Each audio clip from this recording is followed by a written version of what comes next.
काटने के लिए लड़के वाले आने वाले थे, इसलिए उसकी माँ सरला उसे एक नया सूट देते हुए कहती है, ले ये सूट मैंने तेरे लिए सिलवाया है, आज इसे पहनकर ही तुम लड़के वालों के सामने आना, तुझ पर बहुत जचेगा। माँ ये सूट तो बहुत ही सुंदर है, मैं इसे ही पहनूंगी। लेकिन माँ देखो ना, जब से मुझे पता लगा है कि आज लड़के वाले मुझे देखने आ रहे हैं, तब से मेरे पेट में अजीब सी गुनगुन हो रही है। अरे ऐसा घबराहट के चलते हो रहा होगा। चल अभी जल्दी से तैयार हो जा, मैं भी रसोई में जाके सामने We ain't slowing down, we got a strong pace. No, we ain't losing ground, we won't give up and we won't turn around. No, look at the big wide world we're living in.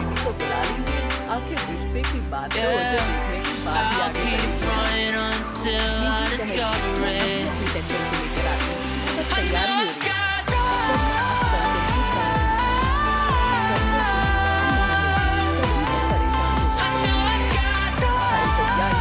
कहाँ चली गई? कहीं घर से भाग तो नहीं गई? कंचन, अरे ओ कंचन, कहाँ है तू? सरला की आवाज टॉयलेट में बैठी You make friends all along the way to break bread on another day. Always there to give you advice, help you find the wrong from the right.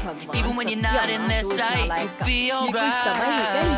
Just look at the big wide world we're living in. तुझे toilet जाना था, उन्हें पता लगेगा तो क्या Just सोचेंगे? keep running until you discover it. Toilet जाने की जरूरत ही नहीं पड़ती होगी। अब इन चीजों पर किसी का बस तो You'll चलता be ही नहीं है। amazed at चल how नालायक, और far भाषण बंद we करके जल्दी can बाहर आ। वो लोग इंतजार So कर रहे हैं, what are समझी? we waiting हाँ हाँ, बस 2 मिनट में आ रही हूँ। चैन से करने भी लग गए।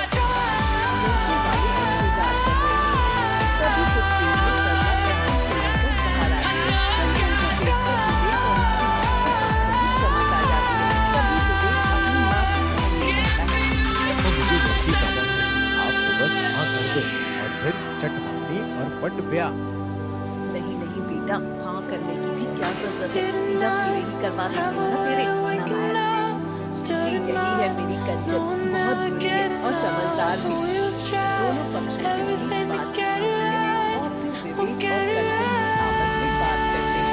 इसके बाद सबकी Look at the big wide world we're living in. में शादी का मुहूर्त भी निकल जाता है। Yeah, I'll keep running until I discover it. I know I got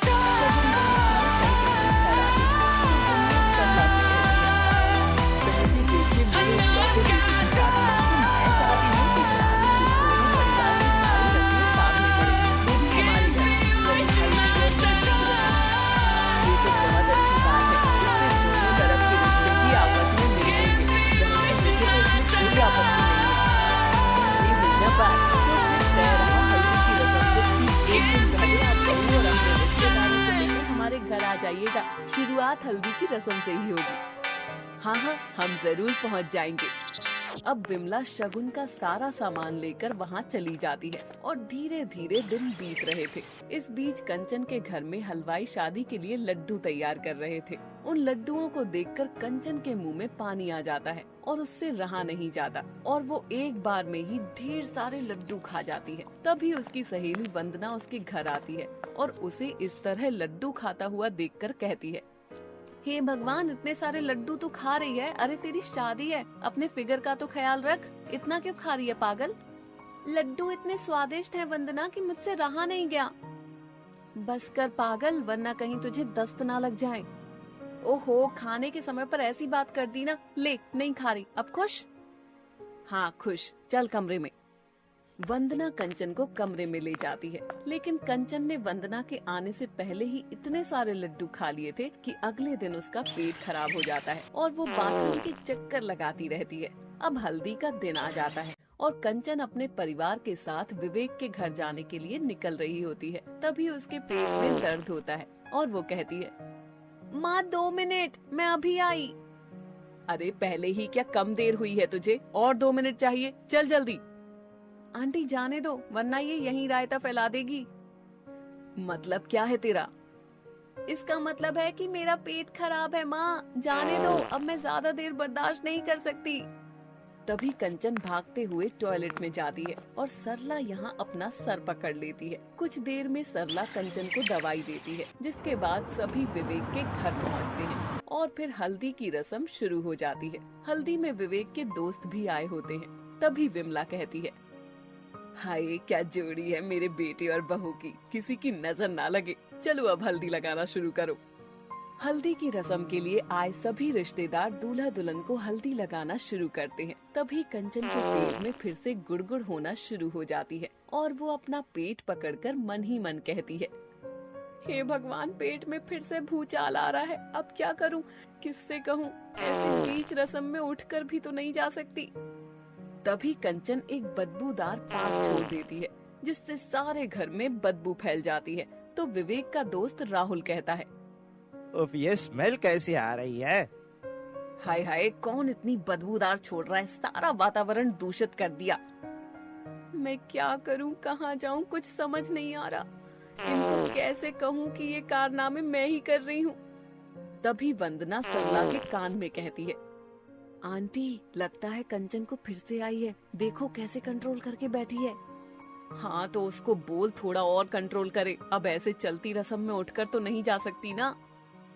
कंचन तो अब मुश्किल में पड़ जाती है कि इतने लोगों के बीच से उठकर कैसे बाथरूम जाए।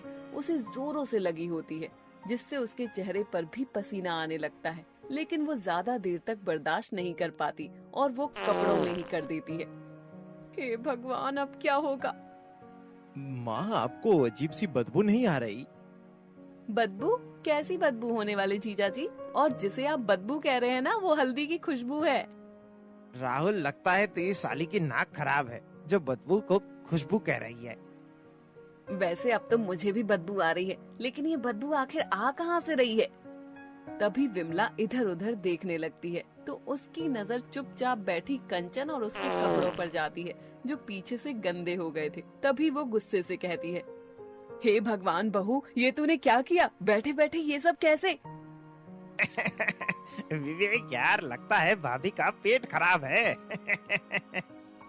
बताओ, आज हल्दी चल रही है और इसके पीछे इसके ये कारनामे। माँ जी, वो मेरे पेट में थोड़ी गड़बड़ हो गई थी इसलिए। हाय दैया, हल्दी की रस्म में ही तेरा पेट खराब होना था। बहन जी, अरे काम से यहाँ आने से पहले इसे दवाई तो दे देती। सरला कुछ बोल ही नहीं पाती और रस्म में आए सारे रिश्तेदार बातें बनाना शुरू कर देते हैं, जिसकी वजह से कंचन को बहुत शर्मिंदगी महसूस होती है। तभी विवेक कहता है, माँ, आपको ये तमाशा करने की क्या जरूरत थी? अरे हल्दी में बहू का पेट खराब है और उसने ये हरकत की, तो इसमें तमाशा उसने किया या मैंने किया? माँ, कंचन की तबीयत खराब है, उसे दस्त हो गए हैं और इसमें उसकी भी क्या गलती है। सब उसका मजाक बना रहे हैं, उस पर क्या बीती होगी आपने सोचा है? और आंटी कंचन शर्म से नहीं कह पाई होगी, लेकिन आपको तो ये बात माँ को बता देनी चाहिए थी। सरला का सर झुक जाता है। कुछ देर बाद कंचन नहा धो लेती है तो विवेक उसे समझाता है और खुद हल्दी की रस्म के लिए लेकर आता है, जिसके बाद उनकी हल्दी की रस्म संपन्न हो जाती है।